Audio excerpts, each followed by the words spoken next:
What keyword ranking strategies are you currently using? The entire goal for ranking is how many orders can we possibly get through that one specific search term. Now, I know there's a lot of talk in our space around like, oh, target like long tail search variations of the keyword and all that stuff. That does help. It's not going to have the most impact. So the most impact for any ranking keyword is going to be getting orders specifically through that search, getting a lot of orders. So we don't just want one, we want a lot. And also making sure that our click-through rate and our conversion rate are really high on those key terms. So I'll be honest with you, the biggest impact on ranking you can have is really by picking the right keywords. So if your question was, how do I figure out what keywords do I rank on? I would say like look for things that you can afford to spend a lot, i.e. you're not losing money, meaning ACoS isn't like so crazy high that you can't afford it. You want to look for things that you have really good conversion rates. Bonus points if you have good click-through rates here, but I would go for conversion rates over click-through rates. And then you just want to like put money towards that. Now, if you say, how do I rank on this specific keyword, then that question is a little bit different.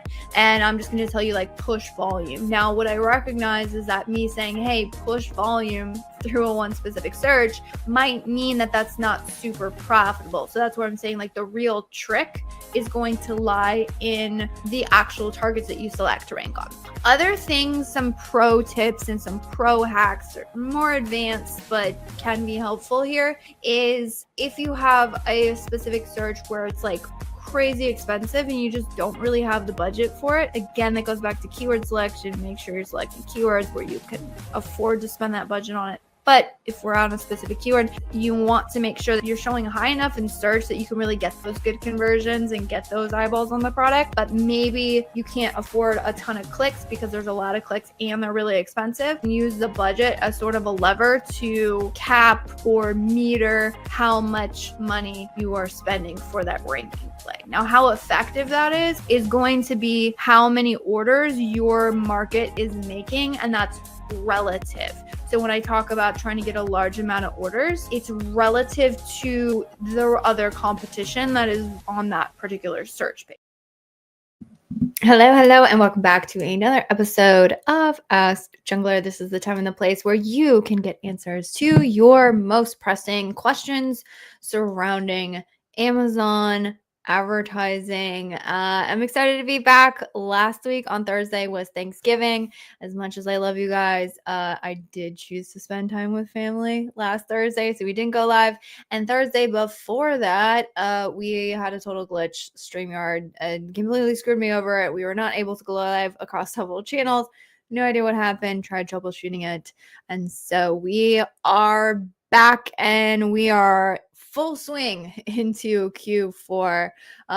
We got through Black Friday, we got through Cyber Monday, and for those of our accounts that typically do see an upturn on Black Friday and Cyber Monday, those were very good days for us, also very profitable days as well. That's something that we've been really focusing in on around tentpole days, is the leveraging those for profitability, not just the sales increases, although those do happen.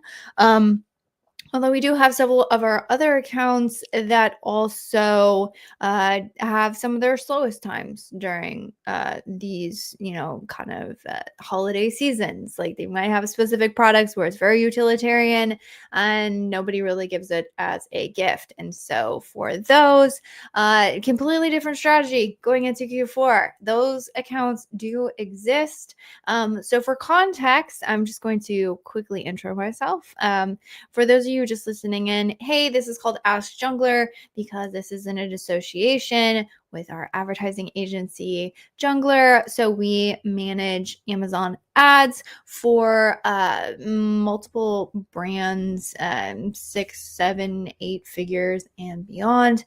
We've seen it all. We've done it all. We've been doing this for 6 or 7 years at this point. Seen a lot of things. Other things to know is we have experience across multiple categories, from supplements to the baby category to highly seasonal products, giftable products, as well as clothing. It really does span the gamut, which is why I'm super excited to be able to do these because we can allow you to get access to, not to toot my own horn, expert advice.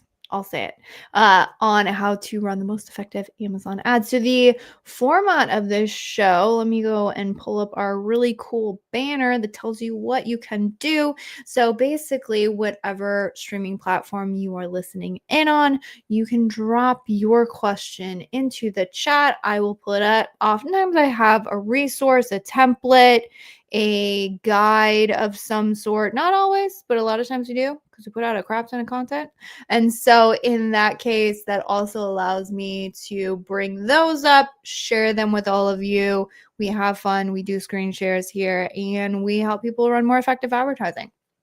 I've gotten a lot of feedback from this. Honestly, I'm always super flattered, but some people have messaged me like, hey, I'm able to get results in this account or results in that account, or I heard something on your show that really was helpful, which is honestly exactly why I do this. Fantastic. So again, to get the most out of this, highly recommend dropping your Amazon advertising questions into the chat.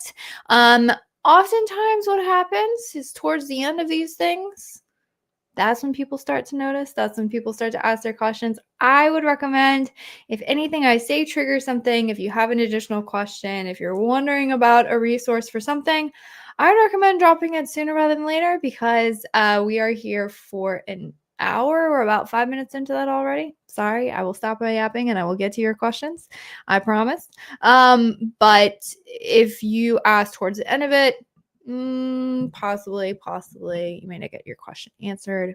Definitely would want to do that. So I highly recommend. And with that, I will start pulling up questions. Although some people dropping in saying, hey, so hey, Elizabeth, hello yourself. Hey, happy Thursday to all of you out there. It is a wonderful Thursday. Weather is fantastic here in Florida. It is shining. It is not too hot. So I am really looking forward to helping you all out with your advertising today. All right, so our first question around Amazon advertising, which again, if you want your questions answered, drop them in the chat. We'll pull them up. We'll get to that. But a lot of new features coming out. So this question is, I've noticed that Amazon has recently introduced a new feature into sponsored products, including prompts and video elements in their beta version. Could you share your thoughts on how these updates may benefit us as sellers and best practices for utilizing new features effective in our campaign? Fantastic question. And the one that everyone I think is most interested in, and let me actually pull up a document. I told you we do screen shares. A lot of times I have internal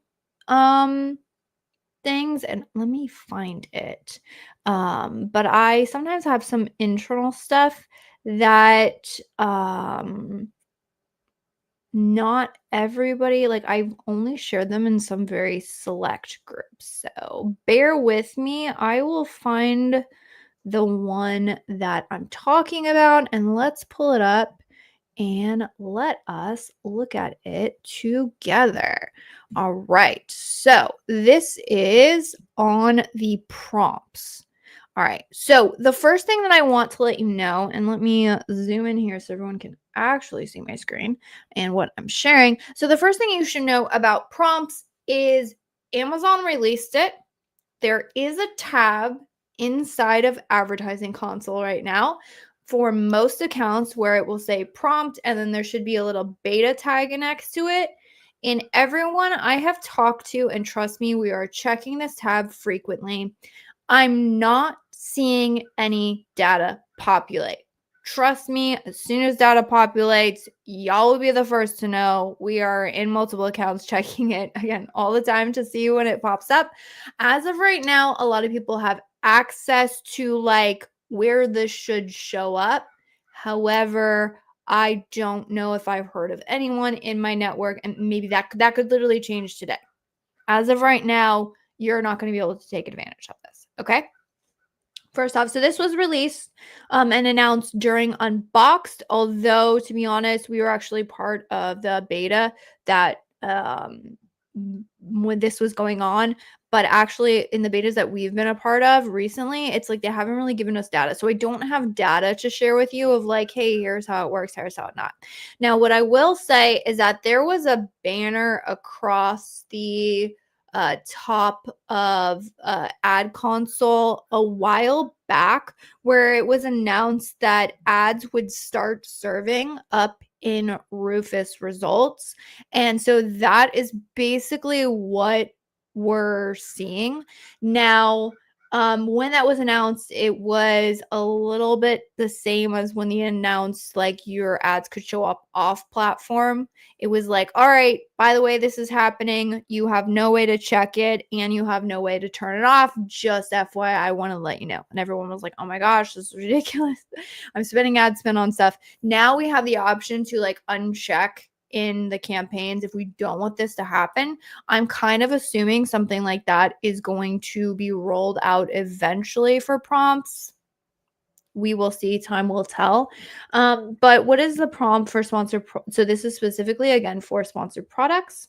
Amazon is launching a new AI-powered prompt advertising with an extension. Again, you will currently see prompts or ads show up inside of Rufus results. If you're using it yourself for anything, you probably have seen those. So basically it's like as shoppers browse the Amazon store, advertisers, again, you want to ensure that you can be seen. So prompts help advertisers get their products discovered and improve conversions naturally through Amazon's experience. Again, this is sort of frequently asked questions. The question is like, how can I enroll in prompts? The answer is enrollment is not required. All existing and new sponsored product campaigns in the US are automatically enrolled in prompts. So FYI, you don't got to do anything. You're automatically enrolled.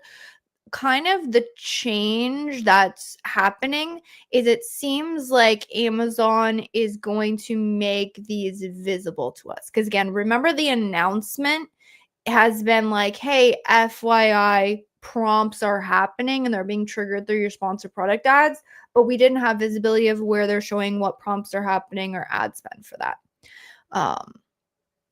Oh, someone was saying, hey, Elizabeth, I have a single prompt showing in one campaign as a date. Interesting.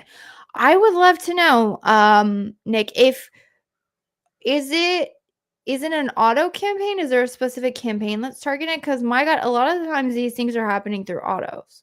So I would love to know if you're open to share what kind of campaigns. Now you're going to have me after this live goes down. I'm going to go and like scour all of my campaigns, honestly. That's awesome. Okay. So Nick's saying it is an auto campaign. Fantastic. So yeah, go check your auto campaigns, people. We'll see if things are being show up. So the question is, are you being charged for prompts? The answer is yes. Prompts will be charged when shoppers clicked on the prompt. So they are CPC basis, which is great. It's not a VCPM where we're paid per impressions. It's a CPC, so you have to know that people are clicking through on the prompts. So as we roll prompts across the US in the coming months, you will start to see the billing updates soon. So we should start to get some data on these. So the question is, how can I check which prompts were generated from our campaigns? You can access the prompt performance insights through the ad console, or it's in the API reporting, by the way. So if you do not see your prompts reporting, we have either one, not started billing you, or you don't have any prompts during the selected date period. All right, Nick's giving us another tip here. He says, set your time range to a larger date range. It appears it only shows for a specific date or a small range. Very good tip, Nick. I appreciate it. You're awesome. This is why I love this community sharing, which is, again, what we try and do here on the show, giving you guys some insights into what's going down. But I always appreciate when someone else sees something. We're like, hey, by the way, this is a new thing. So note on that, prompt reporting and billing will start to be available at the same time. So again, this is being rolled out. This is inside your ad groups. You should, under the ads tab, again, here's this video, which was the other thing that someone was asking about, but you can also see prompts beta, and this is going to be located inside the ad group on the ads tab. So reporting. So as for reporting, so this is we don't yet have like a downloadable report, so you will have to go and check every single campaign, although again it is available. So says Amazon. I haven't talked to our developer yet because we have other tasks and things that are like a little bit more pertinent for us to mess with, but it should also be available in the API. So those of you who have access to the ads API or you have programming experience, that may be something to look into, because you would generate your own reports via API for things that are not yet available in a downloaded report. But once this starts billing, which is to be determined, the current plan is advertisers will be able to see within the search terms tab to view prompt-based campaign metrics. Interesting. So again, is this active? So basically what Amazon did before is they were testing prompts, but they're not billing advertisers for when the prompts show up, just to test. Now what's going to change is they're going to start billing us for it, which means we should be able to eventually have some control over prompts, have some insights over prompts, and really start to, again, be a little bit more intentional. So now the other question that we had was on the video. So actually, let me pull up this one again and let's go over this. So this is showing, it's not the prompts beta. So if you go into, again, it's in sponsored products campaigns, you can now use a video in your sponsored products campaigns.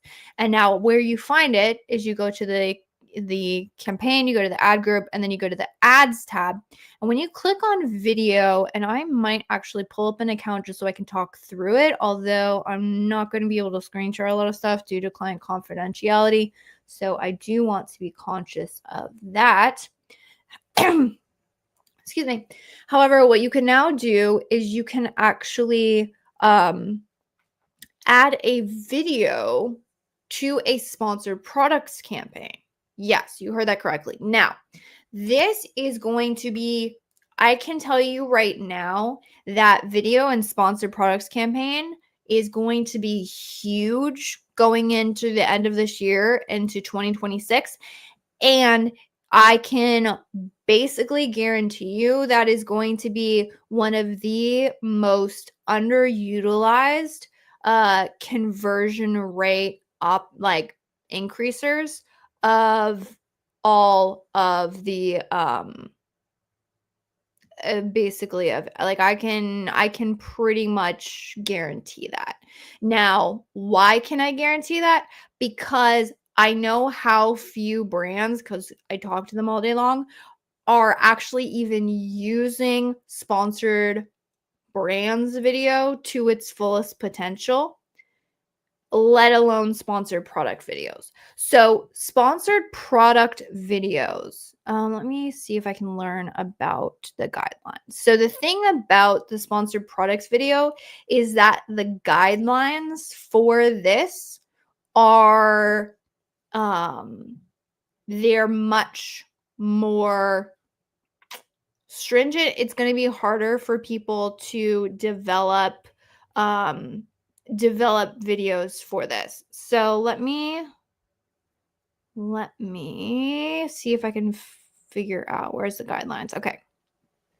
So for sponsored products video, all sponsored products video have to go through, again, it's going to be like sponsored brand ads. It's going to go through approval process. Actually, I can share this tab because they've blocked out some stuff. So this is what it looks like. So your video requirements, you have to make videos at least 7 seconds long. Again, short videos are better here. Now, here is the kicker. Is prohibited content, we don't have audio. So these are not going to have any audio. You can't have any text on it. It just has to be the product in focus.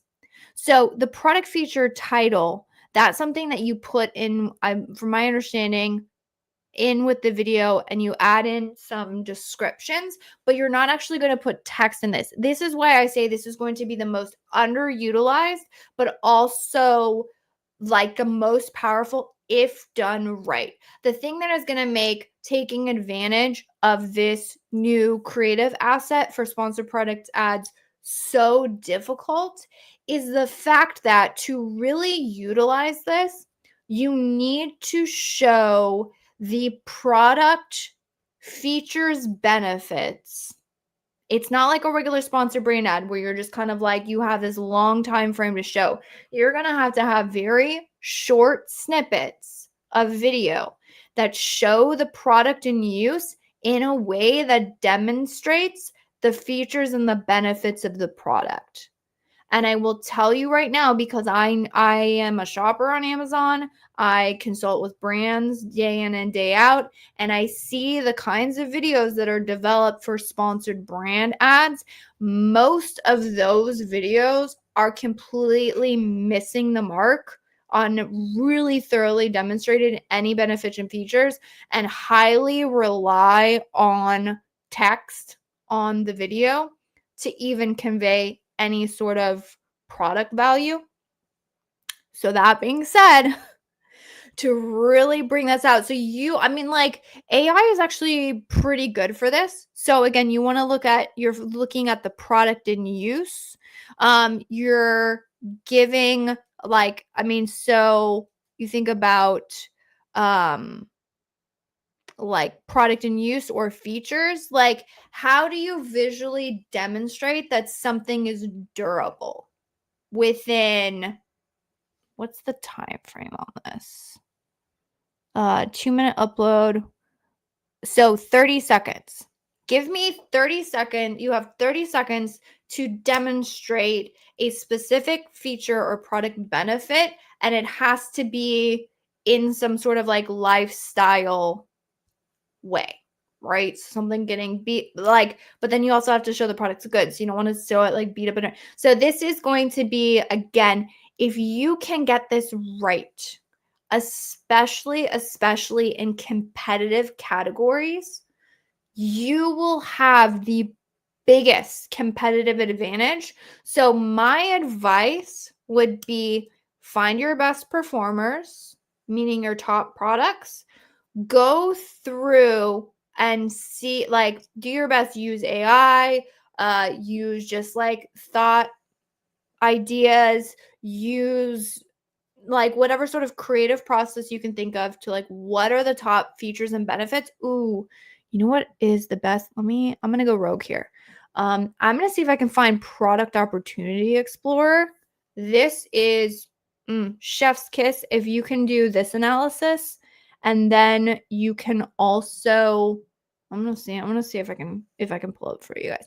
Has anyone ever gone through and looked at Product Opportunity Explorer to see what are the top like things that cause a customer to buy in your particular category? Has anybody ever done that? I'd love to hear, or if anyone who's listening in has ever used Product Opportunity Explorer. This is where really knowing what tools are available to Amazon is going to be key. And I don't know if I have it. Okay, cool. I'm going to have to look and see if I can find a good. Let's see if I can look at. Okay, so let's look at, in this case, I'm looking at a tennis balls machine. Let me share this tab. Okay, so what I did is I just went into Product Opportunity Explorer, and I just typed in tennis balls, and here we are at tennis balls machine. You can look at, again, this is the search volume and conversion rates over time. It gives you ideas on like how many new products are in here. Here's how many people are advertising and spawn, like wealth of information. If you're not leveraging Product Opportunity Explorer, totally recommend you do it. again, you can look at the individual products. We can go down the rabbit hole with this. Now, here's where it gets really interesting, is in customer review insights and returns. Let me show you. So what this does is it takes a look at the niche of a product and it will actually aggregate. So you can do this yourself. Again, if you're looking at like all of your top competitor reviews, you want to see like, what do they like? What do they don't like? What makes people buy? Reviews are a great way to kind of suss that out. Amazon's actually doing the work for you. So if you're not leveraging this for either product research or identifying things, again, like a video or sponsored brands, or what are my main assets? What does my category care about when making a decision? Oftentimes you think you understand. You might think you understand your market, but I'm telling you, if you're not looking at research like this and you're just like pulling up ideas or what are the features that I've built into my product, maybe you got it right, but maybe your category doesn't care about this. And this is where you're going to find that out. So in terms of the tennis ball machines, we can see that for customer review insights, topics are, again, price, good, valuable, affordable, good investment. Okay, so maybe that, again, people really care about affordability in this category. That's not as interesting, but quality is good. So mostly people care about quality, solid built. That's something I can review into my features and benefits. How powerful is the machine? Or ease of use, easy to carry. That's an interesting one. So it looks like easy to carry and easy to transport or easy to operate is actually something that's really important. And it'll actually give you percentages. So easy of use, generic, it was like, oh, it was easy to use, but easy to carry. Hey, maybe people are taking it to the tennis court and they're realizing like, oh, it's really helpful to have this portable. Okay, this is a database way to understand it. So good for beginners, beginner friendly, comfortable, efficiency. Again, it gives you percentages. So durability is a huge one, fun, entertainment. So this is all of the positives, but you can also look at the negatives. So under the negatives, people are saying like, hey, it didn't last long. It broke in a couple months. That's a huge call out on the benefits and features of this product, because I can look at the aggregate understanding of all of the brands that are selling within this specific niche, first party data from Amazon. They did the review analysis for you. I can figure out not worth the price, screws hard to attach, easy to put together, easy assembly. That's a huge reason why people leave negative reviews on this specific product. Or what about returns? Why does somebody return this? Overall functionality, defective material, size it wasn't expected. Okay. In my video, now that I know that I can leverage a video and sponsored product ads, let me take a look at all of this stuff and say like, hey, ours is lightweight. It works really well. It's not too big. It can fit in your car. It's easily portable. Lasts a really long time, has really high strength. Again, you can get an idea of your specific space. What do people care about? And you can even look at over time when people return stuff, like, are people having issues? Okay, maybe sizing, people have identified that, but durability, people are making cheaper and cheaper products. So durability is getting worse. I mean, there's all kinds of insights that you can use from Product Opportunity Explorer. So I know I went on a rant there. I hope people found it valuable. But I would say if you're not using Product Opportunity Explorer to identify what shoppers care about in your specific market, and then leveraging that information to bring those insights into your creative assets, because we've seen a ramp up in 2025. It's only going to get more competitive and more critical to get right in 2026 to have good creative assets in Amazon. Now, Amazon brands, Amazon marketers have gotten spoiled. We've gotten so spoiled because if we were running Meta ads, if we were running Google ads or other ad types, creatives are a integral and huge part of performance in other ads platforms. DSP, yes. So I would say if you're doing upper funnel DSP, creatives have always been important, but you could kind of get away with it, right? Like Amazon made it easy for us with sponsored product ads, and we said, I'll just throw up a sponsor brands video ad. I'm not going to look and see if it does well. I'm not going to take a look at what is the best kind of performing ad types out there. What is the best performing video out there, right? We got spoiled. If you want to win in 2026, again, through the end of this year into 2026, if you want to win the game, if you want to get lower CPCs, if you want to get higher click-through rates, if you want to get better conversion rates, if you want to get better performance for your advertising, you're going to have to start paying attention to your creatives. And I can guarantee you that if you are able to right now through the end of this year, maybe, I mean, the holidays are coming, we're peak Q4, stuff is crazy, I get it. But at least start to think about what kind of videos can I start leveraging? What kind of videos can I start creating? What are the features? What are the benefits? How do I start to develop these creatives for my sponsored product ads now and leveraging it? Because it was announced at Unboxed, and then shortly after it showed up as beta inside of the ad console. So it's available to you now. If you have the creative assets, or you can pull something out of a well-performing sponsored brands video ad right now, again, it has to fit a more specific criteria. It's a little bit harder to really develop a good video for this, and they do have very stringent requirements for this. But if you can start to get ahead of the game, start testing, you're going to be miles ahead, because I can guarantee you there are still brands, surprisingly enough, who are dragging their feet on sponsor brands videos still after how long it's been out, or putting up the crappiest video, or like the worst creative, like, don't even get me started on creatives that I'm seeing for sponsor brands, like both in their headline images as well as the video. Like, some brands are so far behind. It's stunning.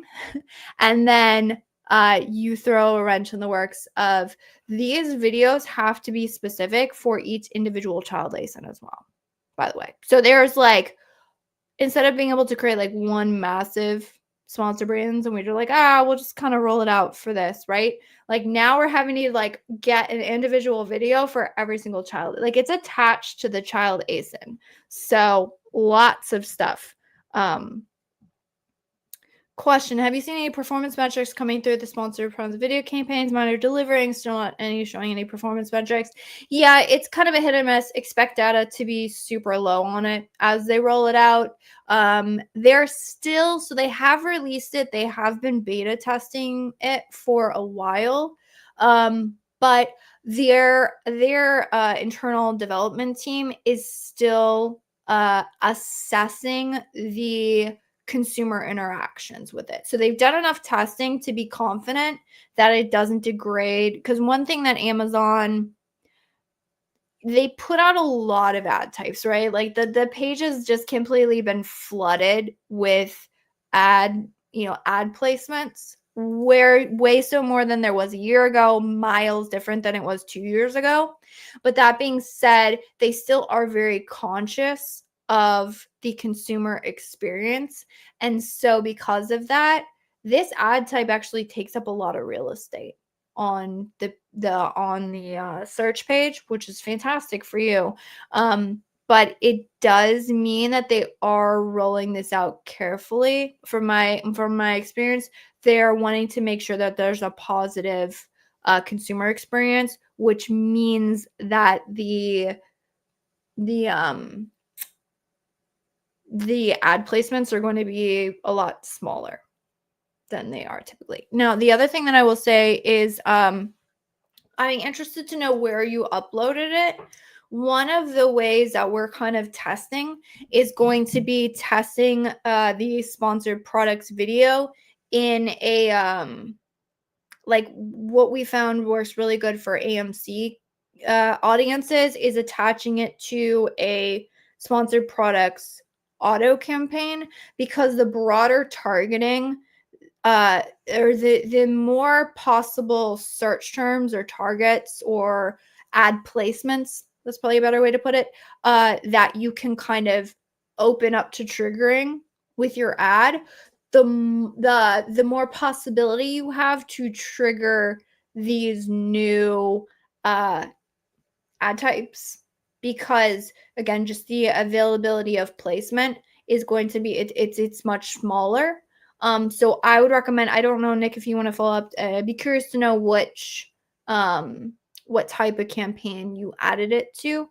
But if you're not seeing it work, first off, I would say definite kudos for getting it up ahead of everybody and ahead of schedule. You're miles ahead of a lot of people out there. It's fantastic. The second thing that I would say is I would test it in a auto campaign and see if that allows you to trigger a placement. But I would expect it to be very low data, probably for a little while. For one unique product, should I compare a search term query report and search term report for possible converting keywords, or should I go to Product Opportunity Explorer to search for BSR listing, etc.? Good question. So I would say, if you are for possible converting keywords, let me think through this. I like looking at Product Opportunity Explorer to understand the market better. And I like Search Query Performance Report better for identifying places where I convert. Now, in terms of comparing Search Query Performance Report to search term reports, what I will say is that the two data sets will never line up. And so when you're cross-analyzing these two things, I'm not a huge fan of like cross-analysis from a order, like where am I getting more orders kind of thing, or where do I have good sales velocity? But what I will say I like search query performance for is for understanding how my product performance compares to the market on a search term level. That is where this analysis is like chef's kiss amazing. So I like to compare the data in search query performance report. I like to look at how my product conversion rate compares to the market on that individual specific search query. And I like to compare how my click-through rate on that individual product for the individual search query compares to the market. Now, this is something that you will have to calculate. So how you calculate it is click-through rate is clicks divided by impressions. Had to take a second. Clicks divided by impressions. And so what you'll do is you'll look at I forget what it's called. It's like the average. I'm gonna have to go look at an account now so I can give you the correct data on it. But you're going to want to look at the brand analytics. I'm going to look at search analytics, search query performance. Okay. So you're going to total count. That's what it's called. Okay. So you see where it says search funnel impressions and search funnel clicks. So you're going to divide the total count search funnel clicks to the total count search funnel impressions. And then you're going to divide your brand count by your brand count impressions. And that's how you're going to get your click-through rate versus the market click-through rate on that one individual search. And then to get your conversion rate, you're going to divide total count search funnel purchases by total count search funnel clicks. So again, orders divided by clicks. And then you're going to divide your brand count purchases divided by brand count clicks, and then that is going to give you your conversion rate, again, on that individual search query. So where I like to do this is it's kind of triggered by two things. One, we can run this analysis and say, okay, where do we convert better than the market? Which specific keywords should we go after? Now, caveat on this is that the search query performance report does give you search query volumes, which can be helpful. But sometimes you'll find things that like it says you convert really well on, but the volume isn't really high. So again, when we're going after keywords, if we're using like a keyword research tool, when we're going after something for ranking, we like to have at least 500 monthly search volume on something. That doesn't really equate to the search query performance volume, but just to give you context on like a keyword tool, that's kind of what we look at. And so if you find something, you're like, oh my gosh, I convert really awesome on it, but it gets like not that many search impressions, then like, are we really going to get some volume out of it? So you do want to pay attention to that. So the search query performance volume is the number of times the search query during the selected time period. So that's the way that Amazon kind of equates that. Now, again, by the way, search query volume and your other like external ads tools, they're going to be like, they don't line up. Just FYI, it's not like either of them are wrong. Amazon obviously is first party data, so it's going to have the most, but it does say important. We include all queries issued within that day. For example, if the same query is issued by the same customer session in a 24-hour period more than once, we'll include all of those instances. So it could be somebody like searching around and doing a bunch of stuff, and that would still be counted as like multiple searches on that search query. So just an FYI, that's why like volumes, it may seem weird. Like if there's a particular type of query that shoppers oftentimes will go back and type it in like multiple times and then like redo, like there's a lot of like browsing and stuff, you will see like a much higher volume. But a much higher volume in search query doesn't always necessarily mean that there's a lot more shoppers. Right? Because if you think about it, even though that person maybe searched that one search query like 25 times, that doesn't mean there's 25 potential purchases. That just means like, again, different data sets, different ways to calculate. But I do like to look at that to say, okay, is there something we're missing? And then what I love to do is take that information of where we convert better and then go and use that to look at my search term report. And in my search term report, what I'm evaluating for is how am I doing? Like, what is my ad performance? So this could be a great evaluation if I'm like, oh, I convert much higher than the market, but like maybe I've been really conservative on my ACoS for this target. Or maybe you go and search it, you're like, oh my gosh, I'm not targeting it at all. Then maybe I need to go after this keyword. So I would like evaluate search query performance for things that I know I should do well on. And then I would use my advertising search term report to say like, hey, do I have this target in my account? If I do, what is the performance on it? Can I be more aggressive on it? Do I not have it at all? Then, I should launch it.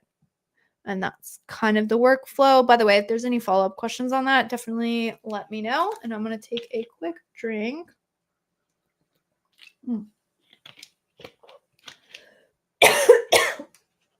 Excuse me. So my voice is about to go. Nick had a follow-up on what he put the video ads on.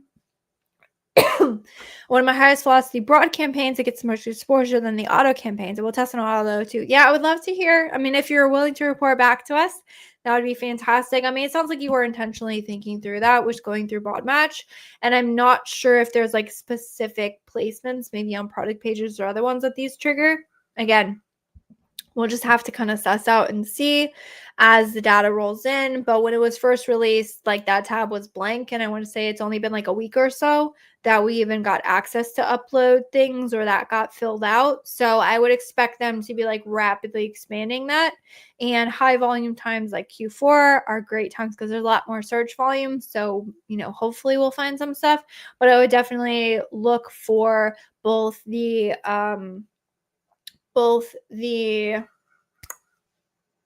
brain fart, can't think, prompts to be rapidly, at some point they're going to show up and Amazon's really going to start pushing into it. And then I also expect video to come really, really big in 2026. And then they have a lot of stuff they're rolling out. So question, I created one campaign under one parent with 3 child ASINs. How does advertising of the child, let's say one of my keywords is palm coffee, do they rotate in the exposure and how frequent is that? Good question. For this, I always love to go to Amazon and do a screen share. So I will say, no, they do not rotate equally. Now, the idea is that the thought is that Amazon is going to test all of these for me and they'll just kind of determine which one works best. In my experience, that is not correct. Now, what I would say, the fact that you created one campaign, you have just one parent and there's 3 ASINs and you put all 3 of those ASINs into the campaign, in our experience, that is the way that we do it. And that is the way that we have found it can work out really well. Now, I cannot type and talk at the same time. I apologize. So let me share this one instead. All right, so let's go in here.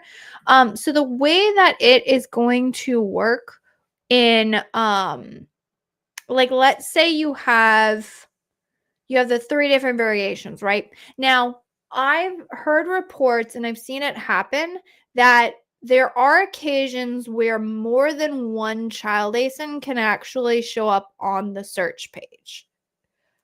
I'm hearing that happens. I haven't seen it as much, and it might be Amazon testing some things, and I think it's in some very specific instances. So, typically speaking, Amazon will only show one of your variations for one ad placement per campaign or like per child ASIN, if that makes sense. So let me show you what I mean by ad spot. So these ones right here, this is the search grid. These are considered like one and a specific ad placement, right? Because this is search grid. Now this trending now widget, and sometimes there's other ones that is considered a ad placement. So it's possible that your product could show up here and then could also show up here where in this trending now, so also show up here as well. So you could trigger quote multiple spots on a search page, but they wouldn't be more than one ad slot, if that makes sense. So how do they rotate in exposure? They do rotate to some degree. I'm not 100% sure the algorithm that determines that they do rotate. In my experience, typically speaking, a lot of the times once one of the products starts to perform and be a bestseller and have the kind of the best performance, it does typically sort of like latch on to a specific product is what I've noticed. Now, how that product gets determined, and it still will spread impressions to some degree across multiple products. And then, so this is an excellent follow-up question. Doesn't these child ASINs compete in the ranking juice for the keyword? No, they do not, because the ranking is determined on a parent ASIN level. It's not on a child ASIN level. And this is actually where if variations are done correctly, you can actually exponentially increase your sales velocity and really just not spike your like move up rapidly in BSR if done correctly. So think of every single search out there as sort of like traffic inflows to your listing on your product, aka your parent ASIN, right? I've seen this work really well on a lot of like the one in particular I can think of is like was in the baby category. So there was a yellow variation, there was a blue variation, there was a pink variation.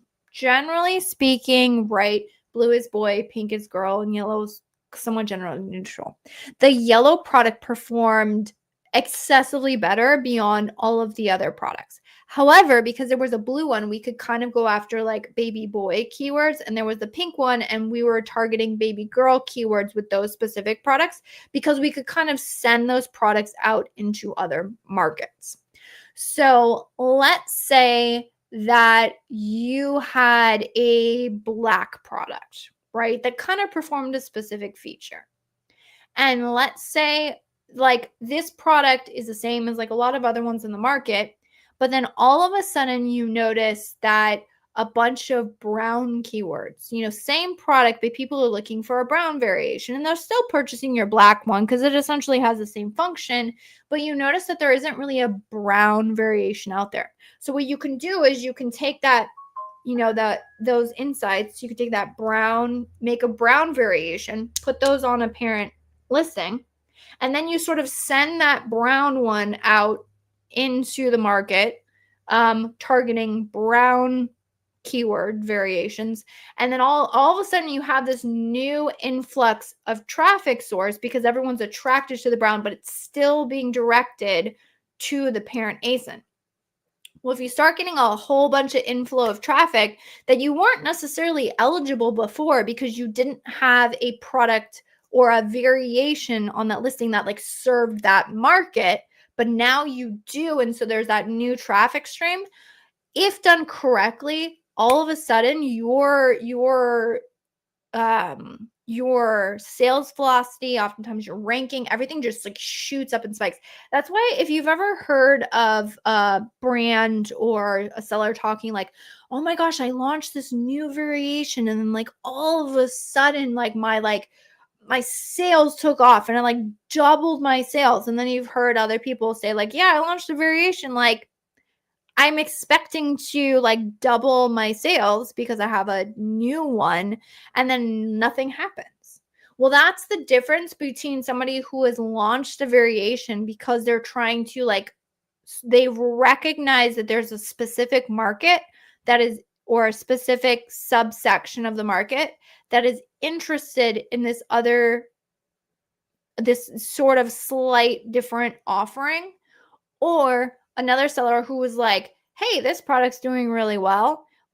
Maybe I just do a blue one. I think that would be cool, right? And they're not like, what does the market want?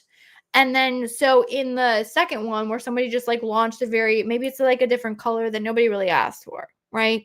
And some people kind of like this one and some people kind of like this one, but it's not like you can pull in a different traffic stream. They're still kind of serving the same customer avatar.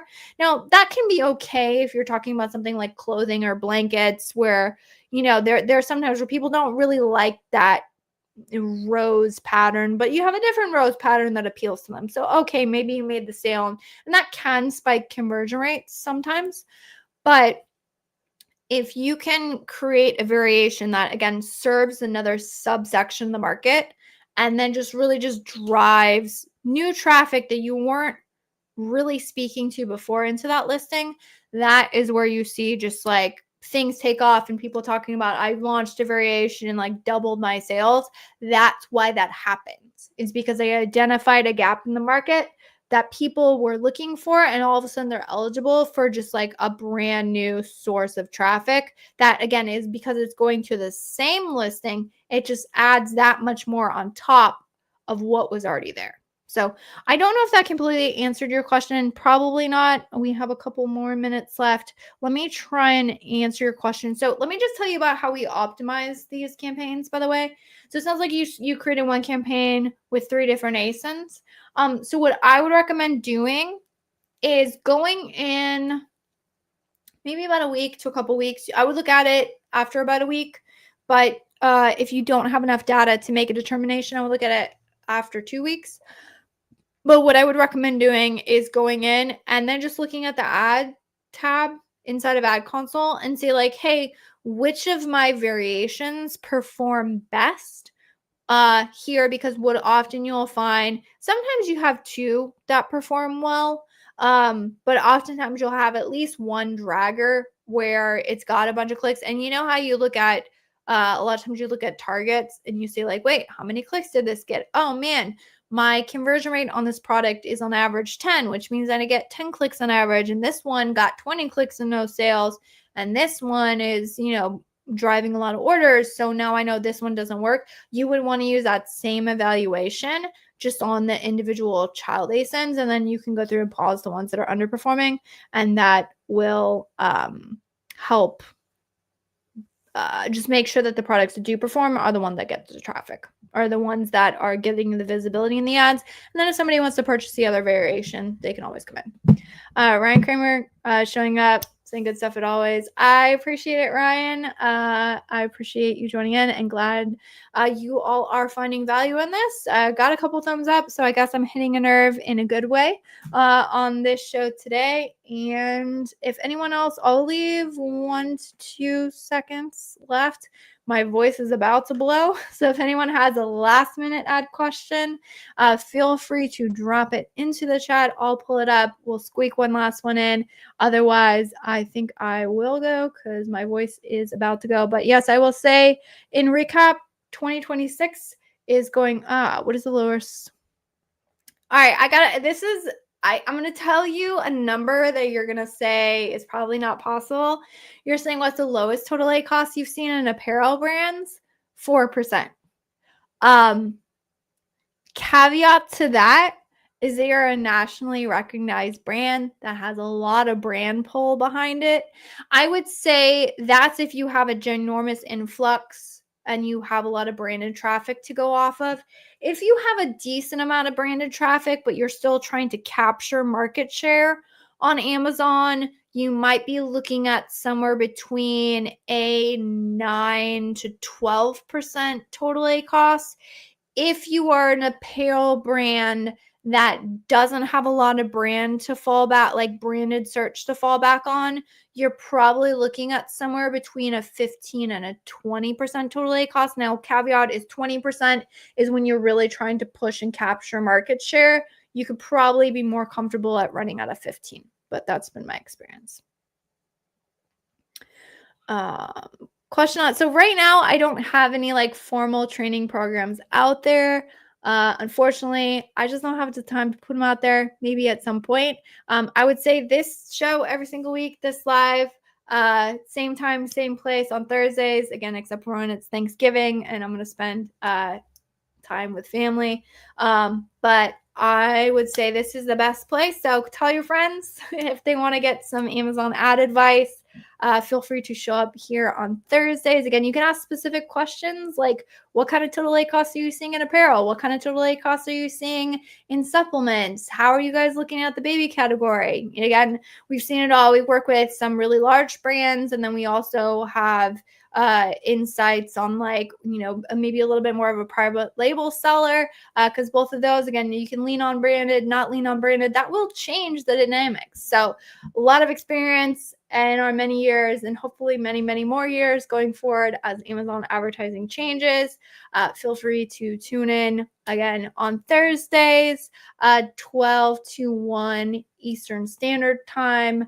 And we will keep you apprised of the new stuff coming out and how you can use it in your Amazon advertising. And with that, I will bid you all a good day, and I will catch you guys all same time, same place next week. Looking forward to it. And that wraps up this episode of the Ask Junglr Amazon Advertising Podcast. I hope you found these insights and strategies helpful in your Amazon PPC journey. Remember, if you have a burning Amazon ad question that you'd like answers to, head over to junglr.com/live to join our next live Q&A session. Until next time, keep optimizing those ads and stay hungry.